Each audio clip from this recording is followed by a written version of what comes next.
مشرکوں کا کام نہیں کہ اللہ کی مسجدوں کو آباد کریں جبکہ وہ اپنے آپ پر کفر کی گواہی دے رہی ہوں۔ ان لوگوں کے سب اعمال بیکار ہیں اور وہ ہمیشہ دوزخ میں رہیں گے۔ اللہ کی مسجدوں کو تو وہ لوگ آباد کرتے ہیں جو اللہ پر اور روز قیامت پر ایمان لاتے اور نماز پڑھتے اور زکوٰۃ دیتے ہیں اور اللہ کے سوا کسی سے نہیں ڈرتے۔ یہی لوگ امید ہے کہ ہدایت یافتہ لوگوں میں سے ہوں۔ کیا تم نے حاجیوں کو پانی پلانا اور مسجد حرام یعنی خانہ کعبہ کو آباد کرنا اس شخص کے اعمال جیسا خیال کیا ہے جو اللہ اور روز آخر پر ایمان رکھتا ہے اور اللہ کی راہ میں جہاد کرتا ہے؟ یہ لوگ اللہ کے نزدیک برابر نہیں ہیں اور اللہ ظالم لوگوں کو ہدایت نہیں دیا کرتا۔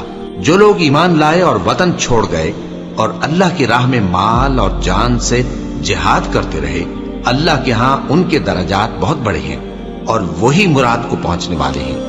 ان کا پروردگار ان کو اپنی رحمت کی اور خوشنودی کی اور بہشتوں کی خوشخبری دیتا ہے جن میں ان کے لیے ابدی نعمت ہے اور وہ ان میں ہمیشہ ہمیشہ رہیں گے۔